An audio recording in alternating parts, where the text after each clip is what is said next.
the GCCA has as a primary objective to facilitate adaptation to climate change in developing countries. That's the most important immediate task. But when we talk adaptation, we talk about a lot of preparatory work that needs to be done. So there is a tremendous need of capacity building, training people. Because what is new with climate finance is that it is new finance, it is meant to be additional. That means a good argumentation must be made that the money is going to be well spent. Because in particular in this economic and financial crisis, it's very hard to make a claim for additional money. So good preparation, good data and good follow-up is going to be essential.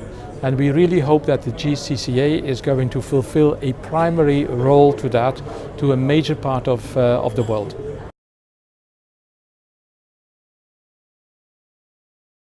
Guaranteeing is a strong word, but we are in the middle of a financial negotiation about the budget of the EU, and we are strongly committed to set aside a significant amount of money and more money than what we did in the past. But I cannot hide it's an uphill fight, and we have a strong commitment out of the Commission to relate 20% of the entire community budget to climate change, directly and indirectly, for domestic purposes and also for international purposes. So that means more or less a quadrupling, times 4. So that's a significant commitment that is taken by the Commission.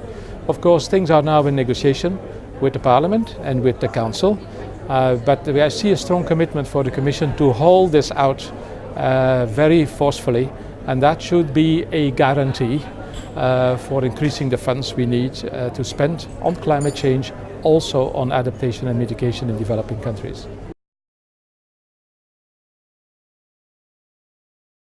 I think we should be spontaneous allies because we have a strong political commitment to cope with climate change.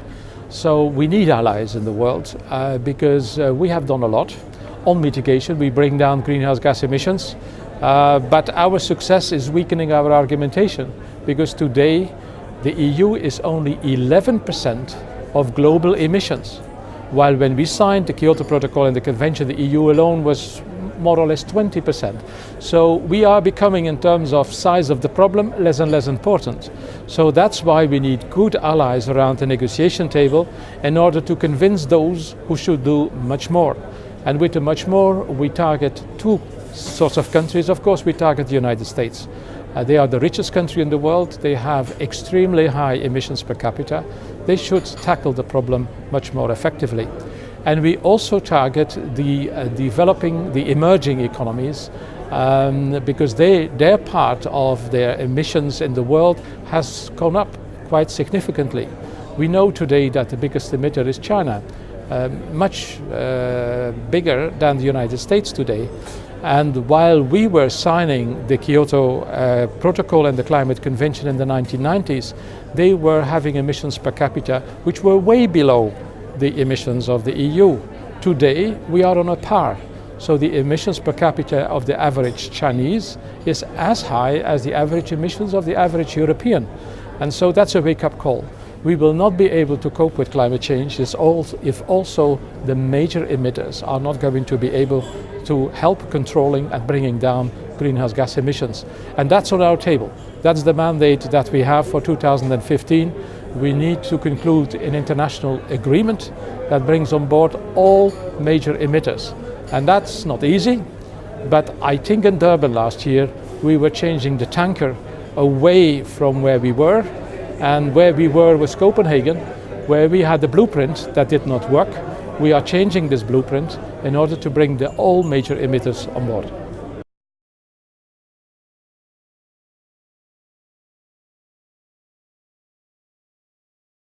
When we have negotiation sessions, we have bilaterals with the least developed countries, with the AOCs, with the small island development states.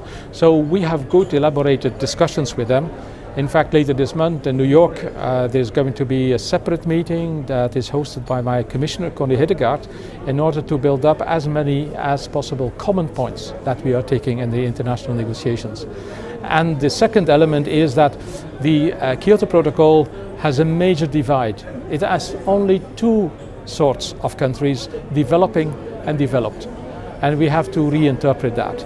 I mean, the developed world is looking very different, but even more different is the developing world, because you cannot put together the least developing countries in the same group with the Middle East countries and with the rapidly emerging economies. So we have to differentiate much more clearly, and that is what we try to do in talking much more frequently to our colleagues from the least developing countries and from the small island states.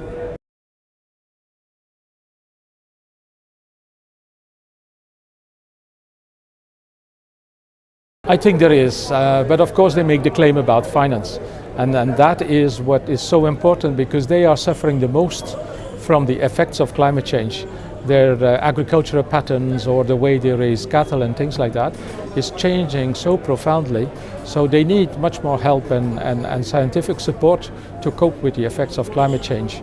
Also, major disasters are increasingly climate related, so protection against the impacts of major disasters is an important thing, and I'm pleased to see that in Europe we are building up capacity on that. They are very important. We have to talk to the people. However, there is a major mismatch on which we have to build, and that is that those people present here are not necessarily well coordinated with the climate negotiators that we are talking to when we are in our negotiation rounds. And so part of the GCCA could be that we have a vehicle where we put together all these people around the same table, so that they are a bit more coordinated and perhaps more aware about the real effects of our action on the ground, so as to have a positive impact on the negotiation stance of their professional negotiators.